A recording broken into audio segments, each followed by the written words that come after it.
Assalamualaikum, salam sejahtera. Inilah Dialog 3 Penjuru. Dialog 3 Penjuru kali pertama selepas pembentangan belanjawan 2025. Sudah pasti persoalannya sejak pembentangan belanjawan tersebut, selain daripada angka-angka yang dibentangkan, fakta untuk dicerakinkan, persoalan yang lebih besar yang menghiasi dada-dada akhbar ataupun paparan di portal ataupun status di Instagram, WhatsApp ataupun di X adalah siapakah golongan maha kaya? Adakah anda terpaksa membayar duit lebih untuk perkara-perkara tertentu ataupun ditarik subsidinya? Itu yang kita ingin bincangkan ataupun mungkin dapat kongsikan dalam Dialog 3 Penjuru pada malam ini. Saya bersama dengan Izzah Salsa, merupakan pengarah strategi dan kerjasama asli. Aira Azhari, pemangku Ketua Pegawai Eksekutif Ideas bersama dengan kami juga. Dan Amin Aznizan, pengarah urusan kumpulan SOCC Holdings yang berhad juga bersama dengan kami. Terima kasih kerana bersama kami dalam Dialog 3 Penjuru pada malam ini. Siapa nak mengaku mereka adalah maha kaya terlebih dahulu? Okey, tak apa, itu kita simpan kemudian. Tapi pertamanya, itu mungkin persoalan yang ada yang cynical, ada juga yang membincangkan secara panjang lebar, dibawakan juga ke Dewan Rakyat dan sebagainya, disahut oleh beberapa ahli politik, dipertikaikan juga kumpulan gaji RM7,000 dan juga dijawab oleh Menteri Ekonomi Rafizi Ramli beberapa hari lepas berkaitan dengan persoalan-persoalan itu. Tapi saya nak mulakan dengan Aira terlebih dahulu. Ladies first, kalau kita tanyakan, Aira, siapa T15 ini? Dan juga mengapa persepsi dan juga penerimaan masyarakat dan juga perbualan masyarakat itu berbeza? Dan juga elemennya reaksi yang pelbagai. Mengapa pertama yang terlebih dahulu? Dan juga bagaimana kita nak fahamkan naratif yang sepatutnya kita lihat dari sudut polisi dan ekonomi juga? Ya, jadi saya sendiri pun tertanya-tanyalah masa kita dengar ucapan Yang Amat Berhormat Perdana Menteri tentang siapakah 15% ni. Jadi ada beberapa pakar yang telah memberi cadangan ataupun uh, memberi satu nombor, satu angka. Ada yang kata RM13,000 household income tu baru maha kaya. Ada yang kata kalau yang anak-anak golongan bangsawan yang tak payah kerja untuk dapat duit, itu adalah golongan maha kaya. Jadi yelah, kita sebenarnya saya tak tahulah kalau ni menjawab soalan ataupun tidak, tetapi saya nak point satu benda yang saya rasa penting untuk rakyat Malaysia ingat bahawa ucapan Yang Amat Berhormat Perdana Menteri dan Menteri Kewangan di Parlimen, ucapan belanjawan, budget speech tu sebenarnya adalah, pada saya lah, ia ada elemen-elemen politik. Ya, dia bukan sahaja, it's not just laying out apa polisi kerajaan untuk belanjawan pada masa depan. Ya, ucapan belanjawan ni hanya satu elemen dalam kitaran belanjawan yang sebenarnya adalah sepanjang tahun. Ya, the budget cycle is throughout the year. Tapi di Malaysia saya rasa kita kurang kesedaran tentang apa itu kitaran belanjawan. Jadi kita sangat look forward kepada ucapan belanjawan di parlimen ni. Seperti ucapan belanjawan Yang Amat Berhormat Perdana Menteri ni, macam itu adalah dasar yang final. This Tidak is boleh the diubah. final, tak boleh diubah, tak boleh, tak ada yang kita boleh update lepas tu, kita semua kena terima saja benda tu bulat-bulat. Dan kenapa saya kata ada elemen politik dalam ucapan belanjawan? Sebab kalau elemen politik tu tak ada langsung, saya percaya perincian kepada maksud T15, T85 ke apa benda yang disebut tu, dah ada perincian dia terus.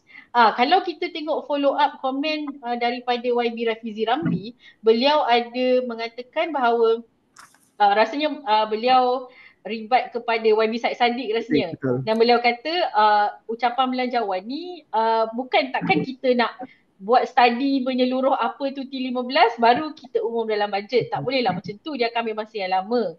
So itu sahaja membuktikan, sepatutnya membuktikan kepada kita bahawa ucapan belanjawan itu adalah satu macam kita nak kata macam ni, dia macam hint ataupun dia macam memberi gambaran yang lebih general tentang hala tuju ataupun apa yang kerajaan nak buat.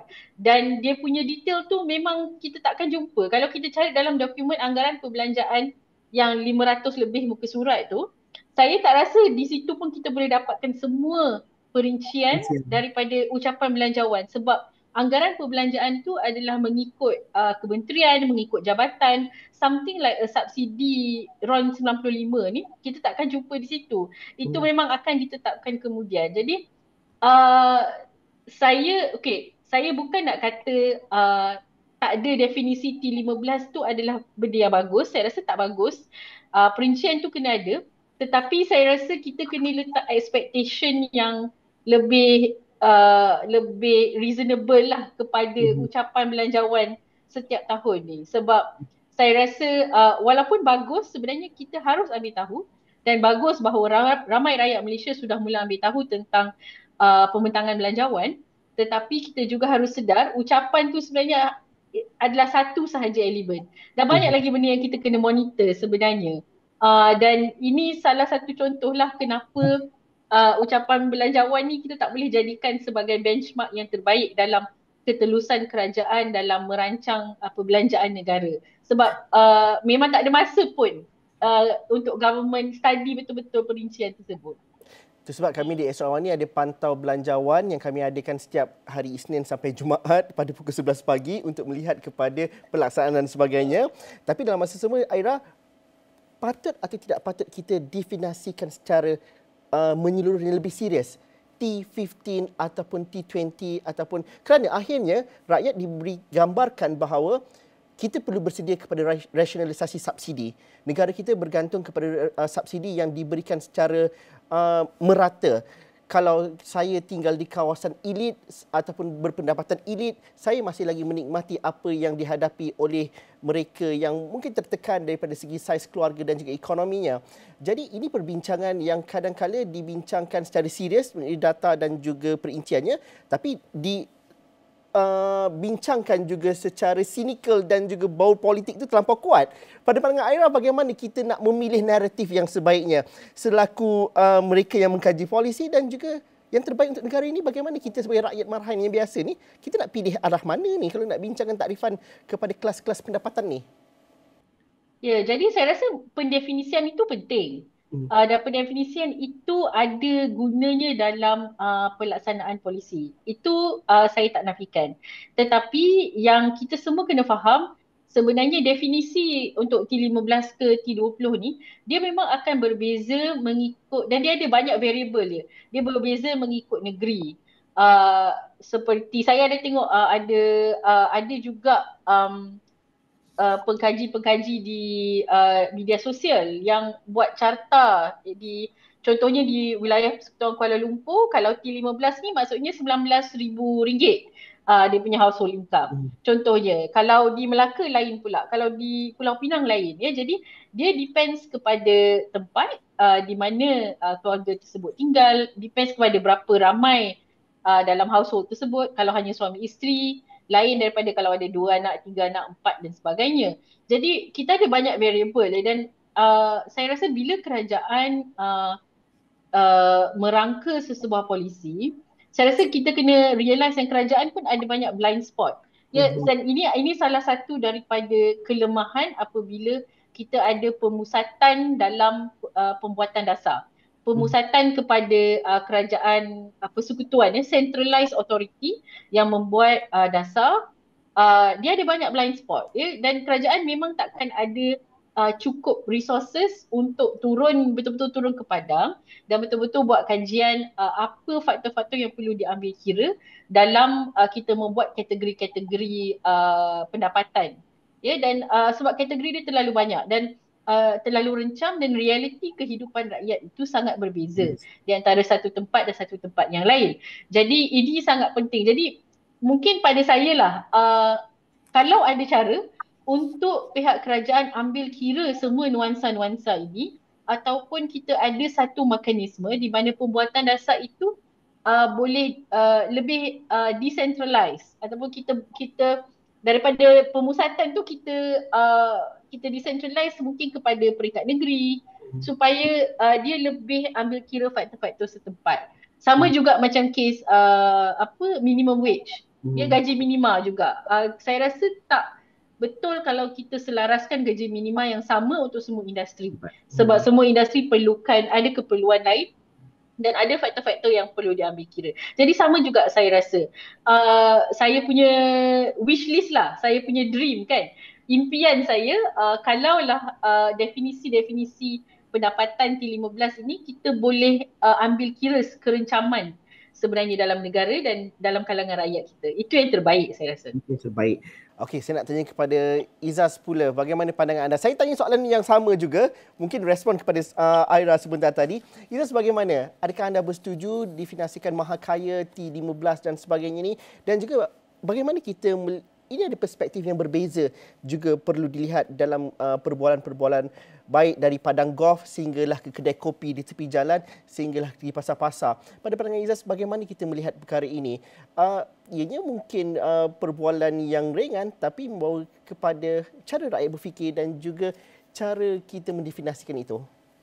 Mungkin kita tengok kepada segmen T15 lah, this new segment yang dikeluarkan kan, yang disebut hari tu. Bagi saya, how you come up dengan segmen ni selepas COVID, saya rasa ramai T20 yang juga telah affected very badly from COVID. It wouldn't be surprising kalau 5% daripadanya turun kepada contohnya M45 atau M50 kan, daripada just by looking at dia punya recovery daripada COVID. Tapi I think sentimen yang lagi penting daripada tu ialah bila kita definisikan mereka sebagai maha kaya. I mean just perkataan maha kaya tu sahaja. To me, maha kaya, apa itu maha kaya? It's a high net worth individual, kan? HNWI. So, high net worth individual adalah seorang individu yang mempunyai tahap kewangan yang tinggi. And kalau saya nak tengok definisi, saya akan buka mungkin Securities Commission punya definisi of a sophisticated investor or high net worth individual, di mana individu itu mempunyai wang ringgit 3 juta ke atas. Above 3 million, you're considered a high net worth individual. Bagi saya, itulah maha kaya. I wouldn't call T15 maha kaya daripada segi itulah. So, I think dia punya sentiment adalah macam kita bincangkan tadi kan, adakah itu salah untuk jadi kaya? Is it wrong to be rich? Kan, salah ke jadi kaya? Okay lah, bila kita tak ada duit, kita tengok there's a disparity kan. Memang kita akan nampak ada macam ada divide di antara mereka. Tetapi persepsi maha kaya ni kan, it is actually the result of a well-functioning economy. That means economy itu, it is a democratic system, right? It's a good capitalistic system di mana seseorang itu boleh keluar, dia boleh buat bisnes, dia boleh buat perniagaan, dia boleh buat pelaburan dalam bursa saham, right? And it is just a result of a well-functioning economy.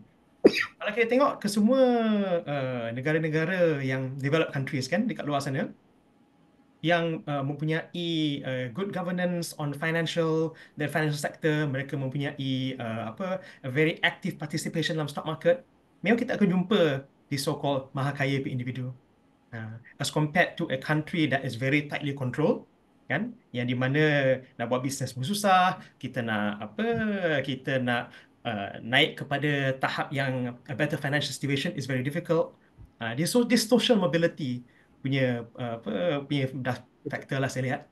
Izzaz, mungkin kita mahukan ramai juga maha kaya di Malaysia. Itu menggambarkan kemakmuran ekonomi kalau diagihkan secara lebih baik dan menyeluruh. Tapi kita tidak dapat menidakkan bahawa kita adalah negara yang memberikan subsidi yang cukup banyak.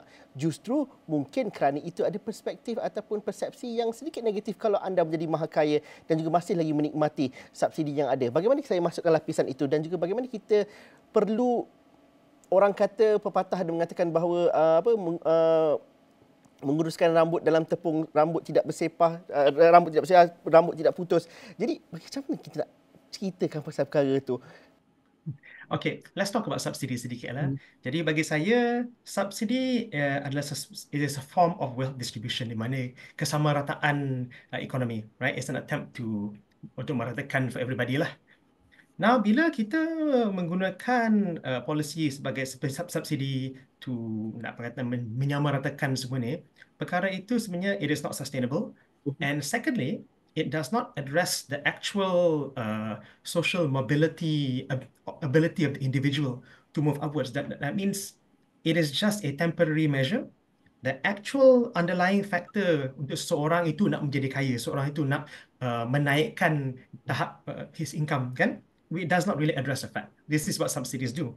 fakta itu terlihat bagi saya it's in education, it is in the mastery of language, it is in upskilling, reskilling. Those are things. Perkara-perkara itu akan menyebabkan seseorang individu itu melonjak lebih tinggi. Tapi subsidi ini bagi saya it is just to, nak kata apa, a temporary measure lah. Okey, kita bincangkan sekejap lagi, tapi saya tanyakan kepada juga Amin, bagaimana kita melihat bahawa konotasi yang mungkin pelbagai kalau kita takrifkan mengenai mahakaya ini. Tadi Izzaz mengatakan apa salahnya kalau menjadi kaya, kalau itu menjadi satu lonjakan kepada ekonomi negara dan juga membantu dalam ekosistem pengagihan ekonomi. Tapi dalam masa yang sama, bagaimana kita berbincang dan juga apa cakap-cakap bersama rakan-rakan apabila takrifan mahakaya ini disebut dan juga kita bercerita mengenai subsidi dan sebagainya, Amin? Okey, bagi saya, Amin, tadi kita dah bercakap mengenai apa sebenarnya takrifan ataupun apa maksud definisi T15 ataupun mahakaya.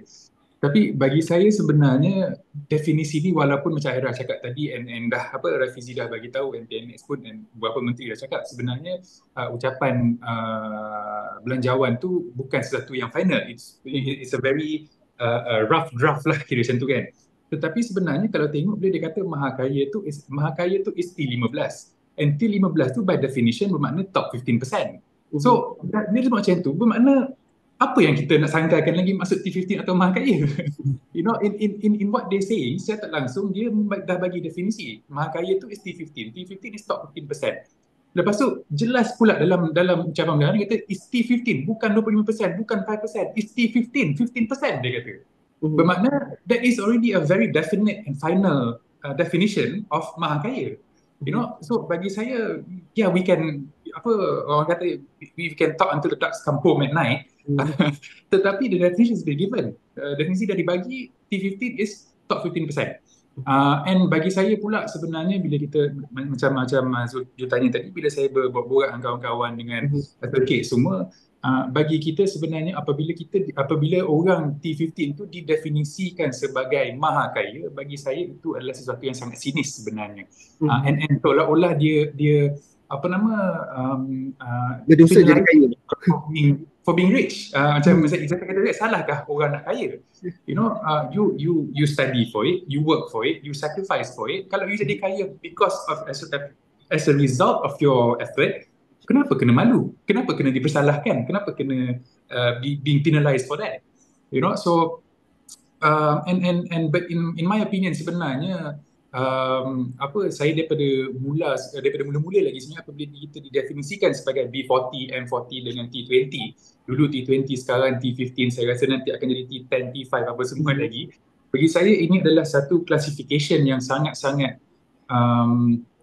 sangat too broad and too general sebenarnya. Memang sangat diperlukan, classification itu diperlukan, tetapi apabila diklasifikasikan sebegini, dia menjadi sesuatu yang sangat tidak adil untuk ramai orang. You know, for example, kita tengok bila orang diklasifikasikan sebagai T15, dia disebut sebagai mahakaya, the perception is, oh dia ni yang duit keput tak habis sampai mati, 7 generasi duit tak habis, itulah mahakaya kan. Tetapi sebenarnya orang yang earning 13,000, 14,000, one household income pun dah didefinisikan sebagai mahakaya, sebagai T15. So orang itu sebenarnya apabila ditarik subsidi, apabila dinaikkan sekarang ni harga pergi haji, you know, dinaikkan begitu, T15 pun menjadi orang yang sebenarnya tak mampu untuk buat banyak benda lagi. You know, so bagi saya the direction of classifying people tu memang perlu untuk menggubal dasar. Tetapi that definition sebenarnya bagi saya sangat-sangat tidak tepat lah. Terlampau general, terlampau umum kalau diubahkan situ. Tapi Amin, dalam soalan yang lain, kalau saya sinisnya, mungkin ramai yang akan sinis mengenai kita kaitkan mahakaya ini. Adakah kelompok mahakaya yang sebenar akan terasa tercuit kalau subsidi itu ditarik atau mereka berlapang dada sebenarnya dalam konteks kita di Malaysia? Kalau kita kait dengan RON 95, ada kawan kata takkanlah dia orang isi minyak RON 95, mestilah RON 97 contohnya dalam perbualan. Tapi realitinya secara perbualan dan sebagainya, adakah mahakaya ini rasakan bahawa mereka tetap nakkan juga subsidi tu? Dia realitinya siapa tak nak duit, siapa tak nak subsidi, you know, walaupun sekecil-kecil mana subsidi tetap dialu-alukan. Tetapi kalau kita tengok sebenarnya, kalau kita tengok sebetulnya orang yang betul-betul mahakaya yang duit tak habis sampai berkepuk-kepuk tadi katanya, duit dia tak habis, bagi saya memang tak ada masalah kita tarik subsidi, memang it's okay. Tetapi masalahnya apabila kerajaan tarik subsidi untuk T15, top 15%, di mana majority of those top 15% tu sebenarnya sangat-sangat memerlukan that subsidi. Dia bagi saya sekiranya kerajaan memperhalusikan lagi definisi mahakaya yang sebenarnya, and dia kata okey, kita tarik subsidi dari mahakaya yang betul-betul mahakaya dan tak ada masalah. Aina, dalam masa yang sama ini juga yang dikatakan oleh Menteri Ekonomi Rafizi Ramli mengatakan bahawa B40, M40, T20 ataupun T15 adalah garis statistik yang bergantung kepada set data. Kalau set data itu merujuk kepada taburan pendapatan isi rumah Malaysia, maka T15 kita lihat kepada taburan pendapatannya. Dan Perdana Menteri juga menjawab di Parlimen baru-baru ini katakan bahawa kita mahu melihat kepada mekanisme daripada pendapatan isi rumah kepada pendapatan per kapita dan sebagainya. Justru sebenarnya kalau kita memandang ke hadapan, apa yang sebenarnya perlu ada dalam takrifan ini, dan juga ramai juga akan kata bagaimana padu akan berfungsi dan sebagainya. Pada pandangan Aira bagaimana dalam hal ini? Ya, jadi okey, kita dah panjang lebar sembang tentang siapa itu T15 kan. Jadi maybe sekarang kita kena the next stage of kita punya perbualan pada hari ini sebenarnya apa mekanisme yang kerajaan kena buat untuk tentukan siapa dalam kategori mana. Jadi of course kita dah ada our the usual lah, kita ada SHDN, kita ada custom ke whatever lah, kita punya ready made data yang kita dah ada. Itu satu. Kemudian kerajaan baru-baru ni kita dah introduce padu kan, dan penggunaan padu dan juga budi lagi satu untuk subsidi diesel kalau tak silap saya kan baru-baru ni. Jadi saya sebenarnya agak skeptikal sedikit lah dengan mekanisme yang kerajaan lakukan untuk dapatkan maklumat yang mereka perlu untuk this categorization. Sebab kalau kita lihat portal seperti padu ataupun budi, portal-portal ini memerlukan inisiatif individu untuk sign up kepada portal-portal tersebut dan masukkan maklumat yang relevan, dan maklumat tersebutlah yang akan digunakan oleh kerajaan katanya untuk menentukan siapa yang layak terima subsidi dan siapa yang tak layak terima. Tetapi yelah, saya agak skeptikal dengan inisiatif individu sendiri untuk sign up kepada portal-portal ni. Saya sendiri ada sign up untuk padu, tapi saya akui sendiri ia mengambil masa yang agak lama sebab saya mungkin dalam kepala saya saya tak nampak urgency. Saya tak nampak keperluan dia lagi kan. Dan nak sign up tu ada banyak step kan, nak kena ambil gambar lah apa bagai dapat dia punya KYC dan sebagainya. Banyak orang kena reject lah. Jadi mekanisme dia tu macam mana. Jadi itu sebenarnya yang menjadi tanda tanya lah kepada saya. Dan saya still rasa bahawa kalau penyasaran subsidi ini betul-betul akan dilakukan pada pertengahan tahun depan, mungkin pendapat saya agak kurang popular, dan saya tak rasa kerajaan akan buat macam ni, ialah actually the easiest way kita tarik untuk semua saja. So kita tak payah nak buat categorization ikut income lah apa bagai. Tapi saya faham kenapa lah kena ada benda tu, sebab kita ada faktor politik dia sangat kuat sebenarnya. Jadi sebagai kerajaan yang sentiasa menjanjikan bahawa mereka ingin membasmi kemiskinan, menoktahkan kemiskinan dan sebagainya, untuk menarik balik atau menyasarkan subsidi secara menyeluruh untuk semua golongan di Malaysia, itu satu keputusan yang sangat politically unpopular. Jadi ini memang sukar. Tapi saya ingin ingatkan juga penonton kita pada hari ini, sebab tu saya rasa as public ya, sebagai rakyat Malaysia yang peka dengan perkembangan ekonomi dan politik negara, kita sebenarnya kena sangat berhati-hati dengan apa yang kita minta daripada kerajaan. Kalau kita minta kerajaan melaksanakan sesuatu, memberi kita sesuatu, susah untuk benda tu ditarik balik. Susah, memang sangat susah. So dan saya rasa ini mungkin perlukan pendidikan politik yang sangat terperinci lah kepada rakyat dan kepada anak muda, supaya um, kita tak fikir bahawa kerajaan adalah satu entiti yang hanya boleh memberi dan memberi dan memberi selama-lamanya, and the tap will never run dry. Ya, sebab dan kita akan ada situasi macam ni lah. Alamak, kita nak kerajaan nak save duit, kita suspend berapa puluh bilion setahun untuk subsidi, berbagai jenis subsidi pula tu, bukan RON 95 sahaja, subsidi kat negara kita banyak. Lepas tu kita nak, alamak sekarang kita dah nak tarik balik, dah tak boleh sebab sebab the political backlash is real. Jadi itu sebenarnya jawapan saya yang paling praktikal, tak payah ada kategori pun. Kalau nak selaraskan ke nak tarik balik ke, buat je semua sekaligus. Tapi itu perlukan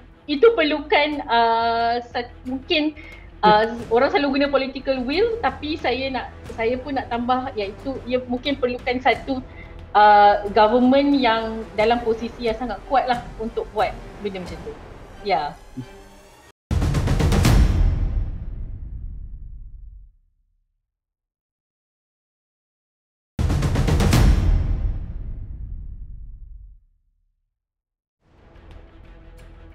Dalam situasi pada hari ini, kita pun tercekik untuk rasakan kalau subsidi itu ditarik balik dan secara dengan perang dan sebagainya sekarang. Tapi dalam masa yang sama, Aira, siapa yang paling terkesan akibat, kerana dalam perbincangan kita hampir setengah jam ni, kita bercerita yang rasa tidak adil itu akan terkesan di golongan yang di pertengahan. Kejayaan negara kita juga ialah untuk membasmi kemiskinan dan juga memberikan limpahan ekonomi kepada mereka yang layak dan juga berusaha. Tapi kita terperangkap dalam ekonomi pertengahan ini, dan ini yang selalu struggle. Ini yang selalu mengatakan bahawa mereka masih memerlukan subsidi dan juga pendapatan mereka tidak cukup, dan kelompok ini sangat ramai.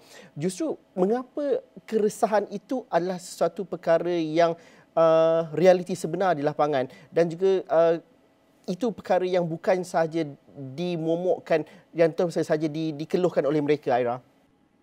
Ya, saya faham concern ni, dan kalau kita tengok dalam announcement belanjawan pun, satu lagi yang diumumkan oleh Menteri Kewangan ialah kenaikan kadar STR, sumbangan tunai rahmah, dan juga ada lagi satu sumbangan iaitu SARA, kalau tak STR dan juga SARA. Jadi sebenarnya saya rasa mungkinlah antara langkah yang boleh dipertimbangkan oleh kerajaan ialah kalau kita dah selaraskan subsidi, jadi program-program cash handout, memberi wang straight tunai kepada rakyat ini, sebenarnya itu yang kita boleh consider. Dan saya rasa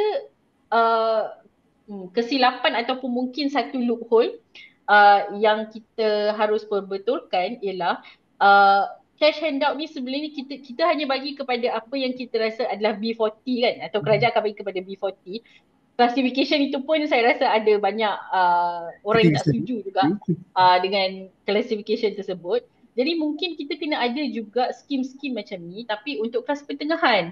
Sebab kita tak boleh assume kelas pertengahan ni okey ataupun dia doing fine, mampu untuk beli semua benda, bayar bil, bagi makan anak-anak dan sebagainya. Jadi saya sebenarnya rasa sistem cash handout yang lebih sistematik, yang mengambil kira situasi ekonomi kelas pertengahan lebih mudah untuk dilaksanakan daripada subsidi bersasar yang 15%, 85% ni. Sebenarnya the opposite is easier. The cash handout tu sebenarnya lebih mudah untuk dilaksanakan, dan dia lebih praktikal dan lebih direct. Rakyat lebih rasa tu lebih dapat terus, dan implikasi dia lebih besar, dan dari segi optik, dari segi politiknya juga nampak lebih berkesan. Dan kalau kita ingat dulu masa zaman BRIM kan, BRIM was infamous sebab cek tu perlu kalau you nak ambil cek BRIM tu, you kena pergi dekat office yang wakil rakyat, kalau tak silap saya, pada mula-mula dulu. Kemudian bila dia dah tukar jadi BSH, kerajaan bank in terus dalam bank account. Jadi kita dah ada sistem tu dah sebenarnya, kita tak payah cipta sistem baru. kita dah ada satu sistem di mana kerajaan boleh terus bank in duit kepada bank account setiap individu. Saya kalau tak silap saya, kita punya tax pun macam tu juga kan, tax return kita. Jadi sistem tu dah ada. Tak payah nak wujudkan sistem baru. So yang tu offset. So kita kena, bila wang subsidi tu kena ada satu sistem untuk offset balik. Dan mungkin cash handout ni boleh jadi satu mekanisme untuk kita offset the negative impact lah kepada segmen-segmen rakyat yang paling memerlukan. Jadi tu idea saya lah. Tapi Izzaz, dalam banyak-banyak benda kita nak buat, nak bagi cash out, nak apa ni, mana pendapatan untuk rakyat, untuk kerajaan, kerana nak belanja banyak ni nanti. Saya tertarik apabila Aira mengatakan bahawa subsidi ataupun salah satu bantuan untuk golongan pertengahan yang jarang popular disebut ialah mengenai PAS untuk naik pengangkutan awam, yang saya rasa banyak melegakan ramai pengguna MRT, LRT dan sebagainya. Tapi Izzaz, bagaimana kita melihat, kerana ada cadangan kata kalau nak tambah pendapatan, kenalah ada cukai. Apabila kita cerita mengenai maha kaya ni, kenapa tak dikenakan cukai untuk orang kaya dan sebagainya? Perbincangan itu masih lagi tidak dibincangkan secara mendalam. Dan juga, mungkin kita dapatkan idea sikit. Walaupun kita dah berikan definisi itu, apa yang dilakukan di negara-negara tertentu, negara-negara maju contohnya, yang mengenakan cukai orang kaya ini, dan juga adakah kita bersedia untuk ke arah itu?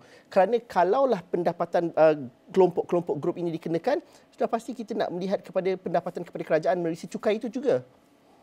Mungkin kita lihat daripada segi pendapatan kerajaan kan, adakah cukai sahaja, is that the only lever we can pull? Actually tak sangat tau. Bagi saya, kita lihat kekuatan ringgit Malaysia pada tahun ini kan melonjak dengan sangat tinggi. Salah satu one of the reasons, salah sebabnya kan, ialah kita keluarkan subsidi diesel. You notice that? The moment we take out the diesel subsidy, kita punya, nak kata apa, financial strength, our financial ranking went up. And that was one of the reasons why kita nampak ringgit Malaysia melanjung kan. So the easiest way untuk kerajaan nak dapatkan duit ni kan is very simple. Increase our exports, increase the strength of Malaysian ringgit, right? And increase our productivity.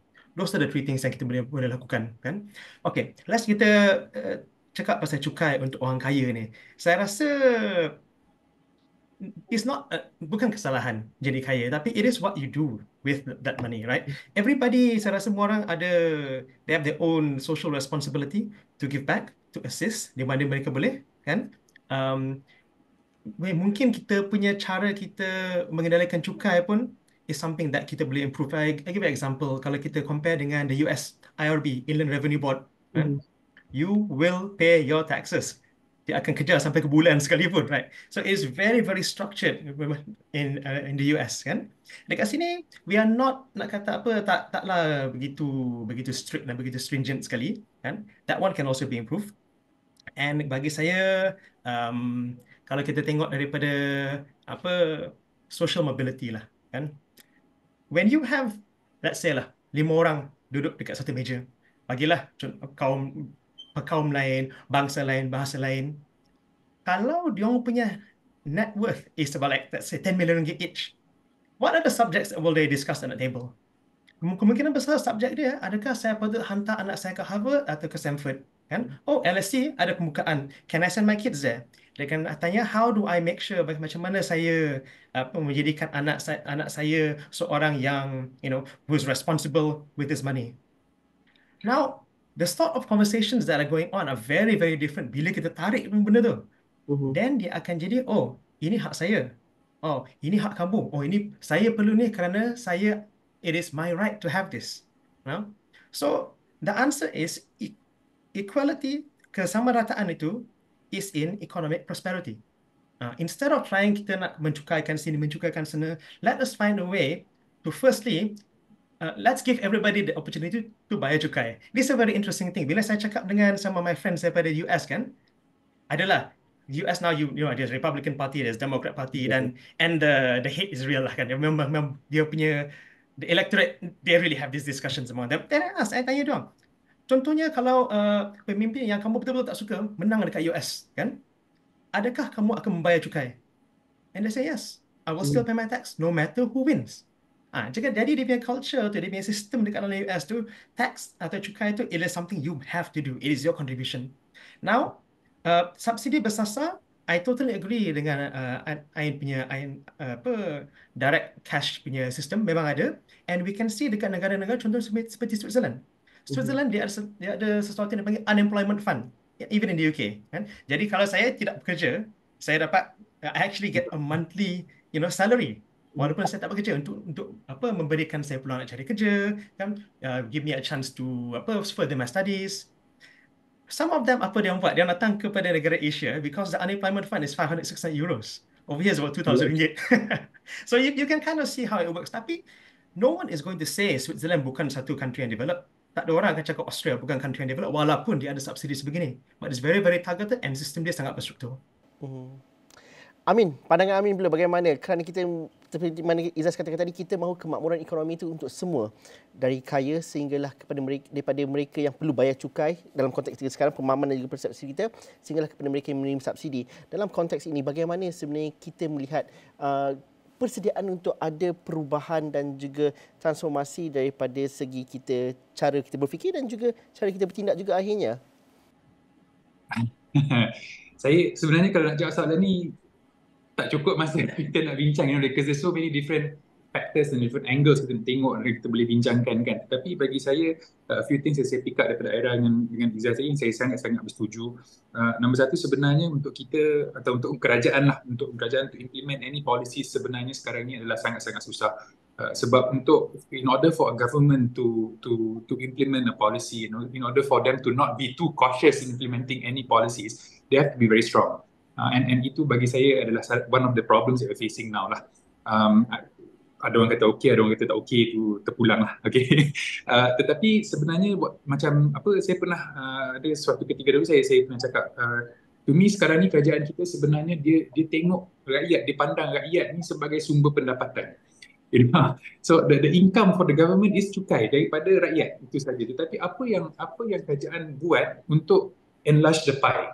Sebab macam Izzaz mentioned a few times tadi, multiple options juga tadi, you increase the economy not only through taxing the people but through businesses, through generating business activities, business activities and economical activities and stuff like that. Saya dari Sarawak, orang Sarawak. So kalau sekarang ni kita tengok, bagi saya, to be honest, I'm very proud of my state government Sarawak, sebab kalau tengok apa yang dilakukan oleh kerajaan Sarawak, yang bagi saya is a very good example, sebenarnya adalah mereka atau kerajaan Sarawak sekarang ni tengah usaha-usaha ataupun investment atau bajet kerajaan Sarawak sekarang ni banyak tertumpu kepada untuk menjana ekonomi negeri. So what it means is they are developing the infrastructure, they're developing the roads, the transportation, the logistics, they are building businesses that can create more income and they can create more job opportunities. Saya ada one of the interviews dengan Premier Sarawak tu, dia tanya, okay, what is it for the federal government? What is it for Malaysia? Apa untung Malaysia yang you buat semua ni untuk negeri Sarawak? You minta duit daripada kerajaan federal untuk invest dalam Sarawak sini, tapi how does it benefit the country? Jawapan dia adalah senang. Dia kata, saya buat, kerajaan Sarawak buat semua ni, business akan melonjak, cukai business akan naik tinggi. So that's where the federal government will earn from. So bagi saya mentality begini sebenarnya yang it's not just looking at, okay, ini adalah income kita, sampai bila-bila besar ni banyak ni kita besarkan lagi pie, kita increase the income, and pada masa yang sama we prosper together. So it's not just satu golongan yang kena tampung golongan yang lain. It's not just kita kena jaga golongan satu ini saja, golongan yang kita tindas. Tidak, it's semua sekali. Kita pacu, kita angkat sekali. Dalam erti kata lain, tidak ada masalah untuk kita ada subsidi seperti mana Izzaz katakan tadi. Negara maju ataupun yang diklasifikasi maju juga ada subsidi-subsidi tertentu. Tapi dalam masa sama kita perlu menyumbang kepada ekonomi dan juga meningkatkan ekonomi secara keseluruhan. Tapi untuk mencari keseimbangan, adakah kita perlu ada keseimbangan itu? Kerana dalam ekonomi, soalan orang selalu kata nak cari keseimbangan. Tapi hakikatnya tidak seperti perlu keseimbangan, tapi tadbir urus dan juga cara menguruskannya itu. Aira, bagaimana kita memandang kehadapan? Kerana kita nak kata nak menjadi negara berpendapatan tinggi, tapi kalau kita masih lagi ada terkompong dengan satu stigma tertentu, susah juga. Bagaimana kita nak cari keseimbangan antara satu, ekonomi meningkat, boleh bayar cukai lebih, tapi dalam masa itu subsidi juga masih lagi ada tidak tertarik dan sebagainya, Aira. Adakah itu yang ideal? Ya, inilah persoalan yang sukar, dan kalau kita boleh jawab soalan ni, saya rasa kita boleh jadi Menteri Kewangan. Jadi Menteri Kewangan lah lepas ni, kan. Ya, jadi soalan yang susah. The central question of economics is the distribution of scarce resources, right? Jadi saya rasa yang pertama sekali mungkin yang saya boleh cakap ialah kita kena hentikan mindset bahawa subsidi yang berterusan ialah salah satu daripada cara untuk merapatkan jurang kekayaan antara golongan kaya dan juga miskin. Ya, so subsidi ni dia macam plaster lah. Kita ada masalah, jadi okey, kerajaan bagi subsidi, tapi subsidi ni reality dia, it distorts the market. Ya, jadi pasaran tu jadi jadi tak betul, dia jadi unnatural, distorted sebab kita ada subsidi. Dan ini dan nak lebih detail daripada itu lagi, jadi dalam semua sektor yang ada subsidi, petrol, diesel, dulu diesel ada, and then minyak ke gula dan sebagainya, setiap sektor tu ada masalah dia sendiri. Dia dah jadi dia punya own market ataupun own unintended consequence sebab subsidi. Ya. Jadi hentikanlah mindset yang subsidi ni adalah penyelesaian kepada kemiskinan. Bukan. Itu nombor satu. Dan nombor dua, on enlarging the economic pie, itu sebenarnya saya sangat setuju sebab saya rasa itu adalah salah satu daripada tanggungjawab utama kerajaan. Saya tak setuju bahawa tanggungjawab kerajaan tu ialah untuk menyediakan peluang pekerjaan. Tak. The central job of the government is to enlarge the economic pie supaya kita ada industri yang pelbagai. Ya. Kita punya ekonomi kena kompleks. So economic complexity itu yang akan menjana, yang akan memacu industri dalam pelbagai bidang, pelbagai sektor yang akan menyediakan peluang-peluang pekerjaan untuk rakyat kita. Dan at the same time, kerajaan juga harus menyediakan peluang pendidikan, akses kepada pendidikan yang bagus kepada semua rakyat. Jadi saya rasa yelah, kalau kita nak cakap pasal pendidikan ni mungkin perlu lagi satu session 3 penjuru. Tapi secara mudahnya saya rasa sistem pendidikan kita pada hari ini, saya boleh katakan mereka yang berduit ataupun mereka yang maha kaya, kalau kita nak guna maha kaya ni, tema kita pada hari ni kan, hanya mereka yang betul-betul maha kaya boleh mendapatkan pendidikan yang betul-betul berkualiti untuk anak-anak mereka. Jadi our state publicly funded school system sebenarnya, banyak rakyat Malaysia yang mampu untuk hantar anak-anak mereka ke sekolah swasta sudah memilih untuk hantar anak mereka ke sekolah swasta. Ya, jadi sekolah yang percuma yang disediakan oleh kerajaan, saya rasa semakin semakin ditinggalkan oleh rakyat Malaysia sendiri. Jadi ini saya rasa sesuatu yang membimbangkan. Ya, jadi sebab education, ya, pendidikan tu adalah itulah sebenarnya yang patut menyamaratakan peluang untuk semua rakyat.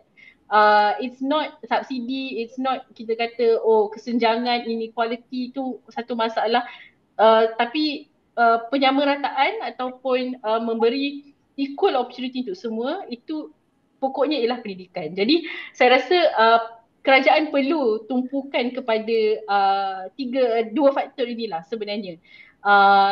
Dan kalau kita boleh lakukan dengan baik dan balance ketiga-tiga ni dengan baik, saya rasa mungkin akan ada satu masa di mana kita ada mungkin rakyat juga yang lebih mandiri dan kurang kebergantungan kepada subsidi daripada kerajaan lah sebenarnya. Izzaz, bila Aira dah sebut mengenai pendidikan, tapi saya nak tanya juga Izzaz, sebab Izzaz dah cerita tadi kalau orang yang T5 ni duduk semeja, mereka cerita nak hantar anak pergi Harvard. Jadi sepatutnya tidaklah ada masalah kalau yuran sekolah bersama penuh itu dinaik untuk maha kaya. Tapi Izzaz, itu juga persepsi yang berlaku dalam masyarakat. Apabila kita klusterkan masyarakat ini dalam sumber pendapatan, kita ada mengatakan bahawa yang bersubsidi ni kualitinya mungkin kurang baik berbanding dengan yang kita bayar lebih.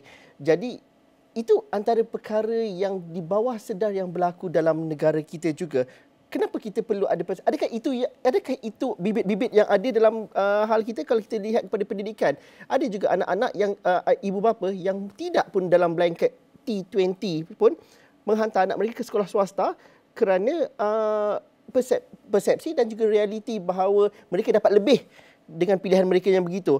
Kita melihat bagaimana kita nak menyelesaikan satu perkara ini kerana akhirnya semua rakyat berhak untuk mendapat sesuatu yang berkualiti daripada perkhidmatan dan juga servis dan juga pendidikan contohnya. Okay, once again kalau saya ada jawapan untuk tu, saya akan jadilah Menteri Pendidikan ya. Dan belanjawan dekat sini pula kan. Dan jawapan dekat sini juga. Tapi in all seriousness lah kan, sebelum kita go to pendidikan tu, number one, I think my stand still remains clear. Kesamarataan itu will be found in economic prosperity. We will have equality through prosperity. This has always been my stand and my belief. Now, bila kita tengok kepada pembayar cukai kan, I think dalam Malaysia ni maybe only about 20%, 25%, maybe less than that, bayar cukai. Why can't we build everybody punya basic income kan kepada satu tahap di mana semua orang bayar cukai? You should be proud to pay tax. Kita berbangga, saya boleh bayar cukai. Maksudnya saya boleh, boleh mandiri. I am independent. I can pay my taxes. That is something that we should be proud about. Masalah sekarang kita ada yang maha declare dengan maha tak declare itu je kan. So from a basic standpoint, let's get everybody, dapatkan semua orang untuk membayar cukai. Because when you can bayar cukai, you are of a certain economic standard and everybody's living standard goes up, number one. Number two, kita tengok kepada sekolah swasta, sekolah jenis kebangsaan Cina, sekolah ni, sekolah tu. Dan kenapa kita ada ibu bapa yang menghantar anak-anak dia kepada sekolah yang bukan sekolah kerajaan, kan? So is the answer once again kita hapuskan sekolah lain-lain, kita ambilkan satu sekolah saja? I don't think that's the answer. Why can't the answer be mari kita membaiki keadaan dalam sekolah kerajaan? Why can't we make it better? Let's have a better syllabus, right? Kita ambil syllabus yang lagi bagus, kita ada cara mengajar yang lagi efficient, kan? These are all things that we can do right now. And it doesn't take that much money to do it, kan? And about sekali on pendidikan lagi sekali, kan? Bila kita tengok contohlah ada satu institut pendidikan, kan? Just general institute. Contohnya ada seseorang pelajar daripada let's say sektor A kan yang boleh masuk, daripada orang sektor B tak boleh because you tak comply dengan certain things contohnya. So that means I dapat budak yang dapat daripada sektor ni, I keluarkan budak pada sektor tu. Kita sekarang kebanyakan ni it is a lot about nak kata apa what was the word again? No, not sentiment actually, semantics. Kita akan kembali kepada semantik. Saya tak boleh masukkan budak ni kerana dia tak mendapat kita tak cukup support untuk dia. Dia tak, he is not, let's say, from a certain race, he is not from a certain thing. Kami tak ada benda yang bersasar untuk dia. I want to bring this down to common sense. Kenapa saya tak boleh ambil budak daripada A dengan budak daripada B sekaligus? The answer is very simple. It's because I don't have enough resources to have them both. Saya tak cukup sumber untuk memasukkan kedua ni dalam institut saya. Saya tak cukup resource nak bayar lecturer, saya tak cukup tempat nak bayar infrastructure, saya tak ada I don't have enough resources to run the classes properly. The answer is not affirmative action. The answer is let's all make more money, right? Kan? The answer is let's have enough resources for everybody and we can totally do that. Ada satu, saya bagi contoh lah, ada satu negara dekat luar sana kan, dia tak ada, has no natural resources kan, dia punya natural resources cuma earthquake, volcano, tsunami, right? And very small population and they are a powerhouse in the world. That country is Taiwan, for example, kan? Number one is semiconductors. Apa dia punya natural resources? Farming dia tak buat, tanah pun tak cukup, kan? But yet they are at such high level because they improve the fundamentals. We should look back to the fundamentals and back to the basics. Bila kita kata, kenapa saya nak hantar saya punya anak kepada sekolah swasta dengan sekolah kerajaan? Make the sekolah kerajaan better. That should be the answer. Dan menjadi pilihan pertama dan sebagainya. Okey, itu topik lain. Kita akan bincang pasal pendidikan pula. Tapi Amin, saya nak bawa naratif ini pada minit-minit terakhir kita berbincang ini kerana saya petik apa yang Aira katakan sebentar tadi. Kita bercerita daripada Belanjawan 2025, ada kaitan juga dengan naratif politik dan juga nakal sikit politik dari situ. Of course, itu sebahagian daripada prosesnya. Tetapi akhirnya rakyat juga kena bertanggungjawab dengan apa yang kita minta. Kita boleh terbuai dengan naratif bahawa ini hak kita. Kita boleh terbuai bahawa kita cemburu dengan yang kaya kerana kita belum lagi jadi kaya. Tapi akhirnya kita perlu mendidik diri kita dengan apa yang kita nak, apa yang baik untuk kita, untuk generasi akan datang. Bagaimana Amin untuk ada naratif itu? Kalau kita yang mempopularkan itu, orang-orang politik tidak akan memomokkan kita dengan naratif politik mereka. Bagaimana itu dapat dimulakan dalam generasi muda, dalam golongan-golongan rakyat yang merata semuanya ini? Pada pandangan peribadi Amin, bagaimana kalau kita dapat akhiri ini? Saya suka soalan ni, but I love this question. Sekejap, kita simpan akhir. Okey, teruskan Amin dulu. Saya rasa kan, I mean, for us, as private people to talk about this is so easy. Sebab kita bagi, in our companies, it's very straightforward. Tapi sebagai kerajaan sebenarnya, kita kena akui lah, there are a lot of complications to what they do and the result of whatever that they implement. So bagi saya sebenarnya kalau kita nak yelah, kalau kita cakap pasal subsidi, contohnya kan, subsidi dah diintroduce dalam Malaysia sudah sekian lama sudah. So kalau kita sekarang ni kita nak ambil tarik balik subsidi itu bukan perkara yang mudah. Tetapi kalau saya if I forget, saya lupakanlah pasal complication yang dihadapi oleh kerajaan. Kena menjawab rakyat, kena make sure political stability is there and all that. Bagi saya sebenarnya kalau kita tengok, this is from me as a private, as a person running a private company, bukan sebagai satu yang public. Tapi kalau kita tengok golongan muda sekarang lah, the younger generation, they are actually, ramai orang kata sebenarnya susah kita nak deal ataupun nak manage the younger generation sebab dia PL dia lain, mentality dia lain, dia punya perspektif dia sangat-sangat berbeza. Tapi sebenarnya kalau kita tengok generasi muda sekarang ni, apa yang mereka nak sebenarnya adalah ketulusan. So if we are just being very honest with them and say, look, all this while sebenarnya, I mean, this is just an example lah. Kalau saya in my company, not in a country, I will say, okay, look, all this while kita dah bagi subsidi sebab subsidi ni niat dia sebenarnya untuk membantu untuk what they call this, accelerate the economy for temporary. So now we need to move away from this subsidy sebab kita tak nak forever macam cakap bergantung sepenuhnya kepada subsidi, because we as a nation, kalau kita bergantung dengan subsidi semata-mata, dan kita sampai bila kita akan jadi jago kampung saja. Bila kita nak keluar daripada Malaysia, macam mana kita nak compete dengan company-company, dengan orang-orang dekat luar? Orang luar compete based on meritocracy. Dia orang tak ada no crutches for them, tak ada bantuan. Tapi kita pula perlukan bantuan. Bila tak ada bantuan, macam mana kita nak compete dengan orang-orang kat luar sana macam tu? Tapi Amin rasakan orang muda bersedia untuk ada naratif yang lebih sakit ini sebenarnya. Yang lebih macam mana, sorry? Maksudnya orang muda bersedia untuk bercerita tentang realiti sebenar kalau kita bercerita pasal polisi. As long as we are honest, so sekarang kita cerita macam tu, pasti kita kata, tapi bagilah alternatif, jangan tarik macam tu biar orang dapat kan. Okay. So we're talking about education tadi, kita kata okay, now we need to remove the subsidy, tetapi in return we need to enhance our education system supaya kita keluar nanti apabila kita graduate from university IPTA dekat Malaysia, kita semua dah berada di, we are well equipped to compete with people out there, because maybe far-fetched kita kata okay, mungkin graduan IPTA kat Malaysia one day later insyaAllah in the future akan setanding dengan graduan-graduan daripada universiti barat yang tersohor sekarang ni. Okey, saya ada 4 minit lebih kurang, 2 minit untuk Izzaz. Pandangan yang sama, bagaimana kita rakyat boleh mendesak naratif yang lebih baik supaya mereka membuat keputusan yang lebih baik juga? I like the idea of transparency dengan honesty. Kita bersikap secara telus, right? I tell you where all this conversation is going on. It's in Reddit. Check out Reddit. Bila saya tengok video kan, contohnya lah, keluar sekejap kan, very popular video, great videos. Saya tak tengok video tu tau. Saya tengok komen. Because that is where the discussion is actually going. Dan kita tengok komen-komen tu kan, this comment orang muda, I guarantee you they are not boomer punya comment. This comment orang muda kan. And they are good comments. They want to know.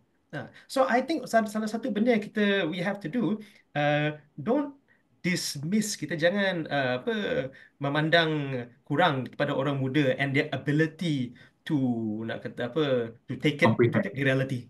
I think they can. And we should start now. Jangan lagi 20 tahun baru kita start and we'll have the same problem.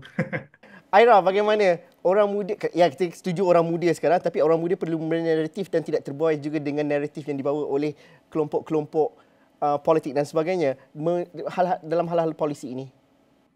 Ya, dan antara misi idea sebenarnya ialah untuk mendidik orang muda, not just political education, tetapi how government functions. Kerajaan tu dapat duit daripada mana, duit tu digunakan untuk apa implikasi kalau wang tu digunakan untuk A tapi tak digunakan untuk B.